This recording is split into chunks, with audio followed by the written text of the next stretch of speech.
Bismillahirrahmanirrahim. Assalamualaikum warahmatullahi wabarakatuh. Alhamdulillah, alhamdulillahilladzi arsala rasulahu bil huda wa dinil haq liyudhhirahu 'ala dini kulli wa kafa billahi syahida.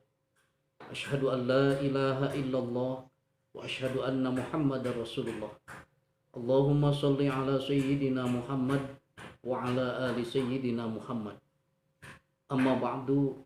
وقال الله تعالى في القرآن الكريم العظيم أعوذ بالله من الشيطان الرجيم بسم الله الرحمن الرحيم إنا أنزلناه في ليلة القدر وما أدراك ما ليلة القدر ليلة القدر خير من ألف شهر تنزل الملائكة والروح فيها بإذن ربهم من كل أمر سلام هي حتى مطلع الفجر صدق الله العظيم.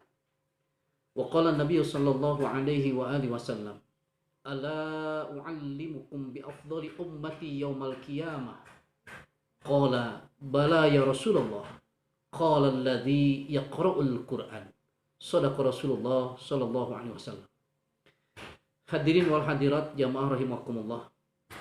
Pertama-tama marilah kita panjatkan puja dan puji syukur kehadirat Allah Subhanahu wa taala. Pada kesempatan yang baik dan mulia ini, kita bisa kembali bertemu dalam rangka pengkajian ilmu agama dalam suasana live internet yang mudah-mudahan bisa bermanfaat bagi kita semua. Salawat beserta salam semoga tercurah kepada baginda kita, baginda Nabi besar Nabi Allah Nabi Muhammad sallallahu alaihi wasallam. Hadirin wal hadirat jamaah rahimakumullah, marilah kita awali pertemuan kajian ini dengan membacakan doa yang menjadi amaliyah kita dikala kita akan mengawali sebuah amaliyah mulia. Di antaranya adalah Bismillahirrahmanirrahim. Raditu billahi rabba wa bil islami dina wa bi Muhammadin nabiyya wa rasula. Rabbi zidni ilma warzuqni fahma bi rahmatika ya arhamar rahimin.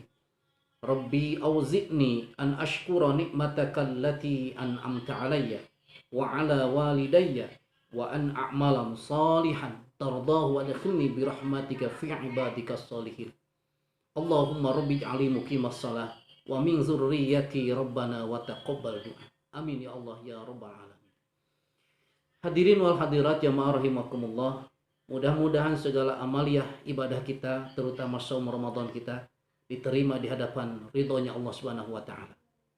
Dalam kesempatan yang baik dan mulia ini, saya akan mencoba untuk mengetengahkan tema yang berkaitan tentang keutamaan kita membaca Al-Qur'an. Banyak ayat-ayat suci Al-Qur'an, berikut juga hadis-hadis Rasulullah sallallahu alaihi wasallam yang menjelaskan bagaimana keutamaan orang yang membaca Al-Qur'an. Namun pada kesempatan ini saya akan melihat dan akan menjelaskan sudut pandang keutamaan membaca Al-Quran dari segi ilmiah, yang barang tentu pengkajiannya berdasarkan kepada penelitian dan keilmuan. Hal ini didasarkan kepada salah seorang peneliti dari Amerika Serikat. Dia seorang muslim yang bernama Dr. Al-Qadi. Berhasil menemukan dan meneliti dari hasil penelitiannya di klinik besar Florida, Amerika Serikat, bahwa orang yang membaca Al-Quran itu akan memperoleh 97% dari kepintaran dan juga aktivitas daya ingat dan otaknya menjadi baik. Ketenangan jiwanya akan sempurna dan bahkan akan terhindar dari berbagai macam penyakit. Kenapa ini terjadi?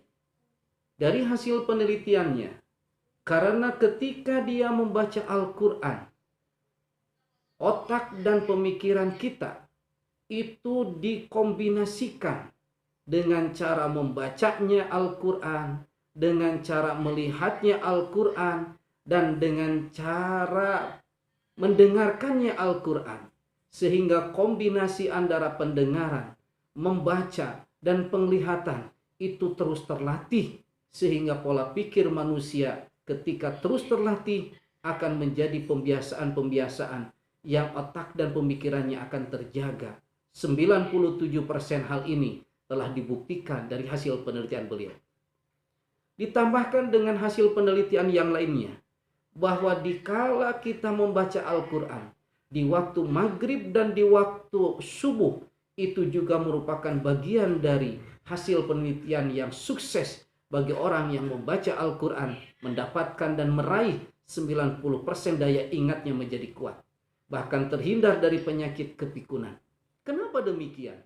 Karena dikala kita membaca di waktu maghrib, di aktivitas kita dari mulai keseharian pagi sampai menjelang petang, itu semua otak kita bekerja begitu capeknya, begitu luas sekali, begitu banyaknya yang dilakukan. Maka di akhir menjelang tidur, di akhir menjelang istirahat, dibacakan wahyu ilahi pada waktu maghrib, sehingga kekuatan daya ingat kita menjadi kuat.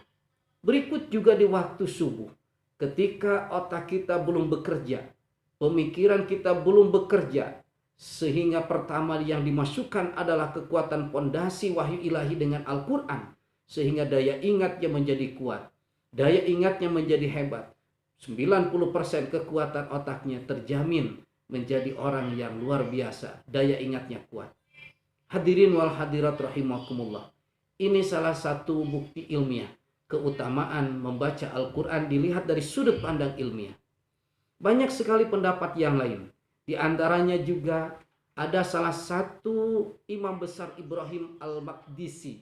Beliau mengungkapkan, perbanyaklah membaca Al-Quran. Jangan kau tinggalkan. Karena sesungguhnya setiap yang kamu inginkan akan dimudahkan setara dengan apa yang kamu baca dari Al-Quran itu. Artinya, keinginan apa yang menjadi harapan, cita-cita, dan hajat kita, perimbangkanlah dengan membaca Al-Quran. Satu hal lagi, dari pendapat Ibnu Soleh, dia mengatakan bahwasanya malaikat Allah tidak diberikan oleh Allah keutamaan baginya membaca Al-Quran. Tapi malaikat Allah, mereka bersemangat untuk selalu mendengar dan untuk selalu mencari kepada siapa manusia yang sedang membaca Al-Quran. Dia selalu datang menghampiri dan mengaminkan segala keinginan dan hajat orang yang sedang membaca Al-Quran.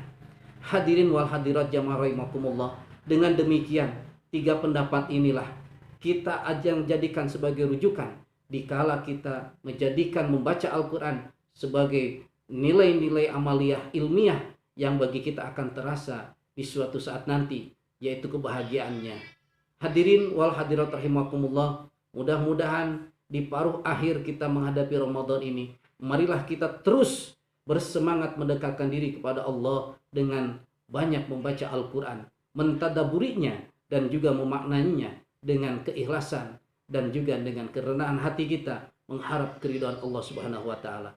Mudah-mudahan kita semua diberikan oleh Allah kekuatan, keselamatan dunia dan akhirat, dan juga diberikan oleh Allah yakni kemuliaannya di dunia dan juga di akhirat. Amin ya Allah ya rabbal alamin. Demikian tausiah yang bisa disampaikan dalam kesempatan ini. Terima kasih. Billahi taufiq wal hidayah. Wassalamualaikum warahmatullahi wabarakatuh.